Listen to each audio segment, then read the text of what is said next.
O Senhor esteja convosco. Ele está no meio de nós. Proclamação do Evangelho de nosso Senhor Jesus Cristo, segundo São Marcos. Glória a vós, Senhor. Naquele tempo, Jesus dizia no seu ensinamento à multidão: tomai cuidado com os doutores da lei. Eles gostam de andar com roupas vistosas, de ser cumprimentados nas praças públicas, gostam das primeiras cadeiras nas sinagogas e dos melhores lugares nos banquetes. Eles devoram as casas das viúvas, fingindo fazer longas orações. Por isso, eles receberão a pior condenação. Jesus estava sentado no templo, diante do cofre das esmolas, e observava como a multidão depositava suas moedas no cofre. Muitos ricos depositavam grandes quantias. Então chegou uma pobre viúva, que deu 2 pequenas moedas, que não valiam quase nada. Jesus chamou os discípulos e disse: em verdade vos digo, esta pobre viúva deu mais do que todos os outros que ofereceram esmolas. Todos deram do que tinham de sobra, enquanto na sua pobreza ofereceu ela tudo o que possuía para viver. Palavra da salvação. Glória a vós, Senhor.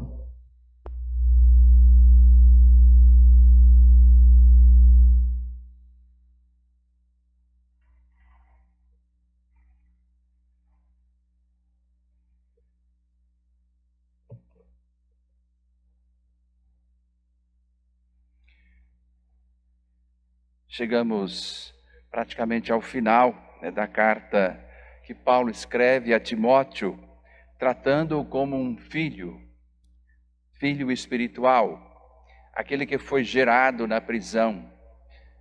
E é nesse momento que Paulo intensifica o seu discurso, nas suas palavras, nos seus escritos, reforçando e exaltado, quase que diz palavras a esse seu filho espiritual, Timóteo.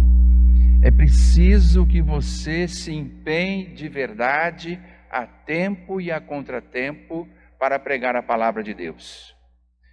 É preciso que você se dedique de fato, de verdade. Você deve dar testemunho com a sua vida, deve dar testemunho daquilo que você aprendeu de mim.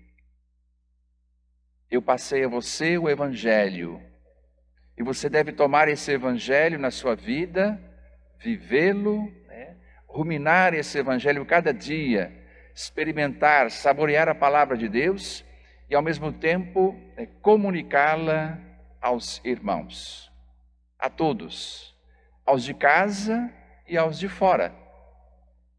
Evangelizar dentro da comunidade e evangelizar fora da comunidade.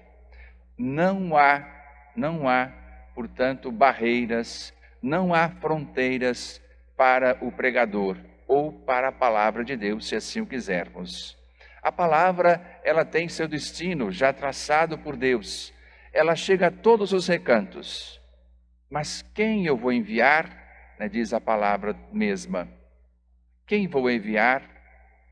Envia-me, Senhor, diz o profeta. Envia a mim, para que eu possa levar a tua mensagem a todos os povos. Este chamado é um chamado crucial para nós. Dele depende a nossa saúde espiritual. Dele depende também a nossa estabilidade em Deus. Se não houver pregadores, se não houver missionários, se não houver discípulos, nós somos uma igreja morta. Uma igreja morta. A igreja viva é a igreja que sai de si. O Papa Francisco entendeu bem isso no seu pontificado. Sair, ir ao encontro das periferias existenciais, derramar a palavra de Deus por todos os cantos. Este é o grande chamado que nos é feito nos dias de hoje. E é um desafio maior ainda nos tempos em que estamos vivendo, do confinamento. Como pregar? É fazer chegar, as boas notícias a todos. Usar todos os meios possíveis para que a palavra de Deus possa chegar, portanto, aos irmãos e irmãs. Vemos, portanto, que Paulo, no final, já prenuncia, já sente o seu final, já sente a sua partida deste mundo e diz que ele já fez aquilo que podia. Agora é com os que ficarão neste mundo. Por isso ele deixa essa herança espiritual a esse seu filho, Timóteo. Portanto, nós vemos aqui ao final que Paulo já entrega a sua vida. Ele faz uma entrega antecipada da sua vida como martírio. Ele já experimenta um certo martírio nesse momento, porque ele sente a proximidade da sua partida deste mundo. Por isso ele, então, nos dá a graça de um testemunho ainda mais forte. Combati o bom combate, entreguei a minha missão, agora espero a coroa imperecível da glória que só Deus pode dar, ou seja, da vida em plenitude que ele testemunhou diante dos povos todos, diante das nações todas. Jesus conclui para nós o evangelho de hoje, falando da nossa atitude como cristãos. Nós devemos pregar com a nossa vida, devemos buscar, sobretudo, a humildade, sermos humildes. O que conta diante de Deus é a nossa humilhação. Aquele que se humilha, aquele que se abaixa, será exaltado por Deus. Aqui vemos, portanto, um contraponto. Existem aqueles que se ufanam de suas doações, de seus serviços prestados à igreja, à comunidade, que propalam a todos os cantos, fazem propaganda daquilo que eles conseguem fazer, tanto que conseguem realizar. Não é isso que conta diante de Deus, mas a humildade. Uma pobre viúva, portanto, é o contraponto nesse momento. Ela só tem 2 moedas, é tudo o que possui para viver, e deposita estas mesmas moedas no tesouro do templo. E aqui há uma denúncia e ao mesmo tempo um flagrante que está debaixo dos nossos olhos também hoje. A igreja é feita de pobres. E também aí nós vamos aprender que no mundo, na sociedade, a sociedade também é feita de pobres.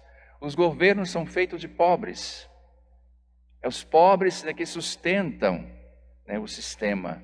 São os pobres que alimentam a nossa igreja. São os pobres que dão testemunho, portanto, da sua pequenez, e é neles que nós vemos, portanto, surgir as pequenas soluções para os grandes problemas.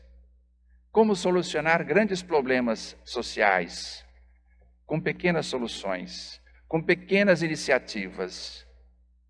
Não queremos grandes projetos megalomaníacos tantas vezes, mas pequenos projetos que vão fazer penetrar cada vez mais o sentido de fraternidade, de pertença, o sentido de comunidade que nós devemos aprofundar cada dia, o sentido de doação, o sentido de solidariedade para com os irmãos. Nossa igreja tem essa graça de poder se refazer nesse momento como uma igreja que caminha junto dos pobres, junto com os pobres e em meio aos pobres. Jesus é a prova disso. Jesus é o exemplo principal, é o nosso paradigma, o nosso ponto de partida para vivermos numa igreja dos pobres, numa igreja dos simples.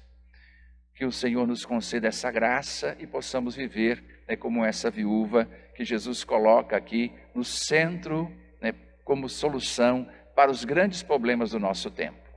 Deixemos o Espírito nos guiar para que sejamos solícitos, dóceis, obedientes e humildes nas mãos do Senhor.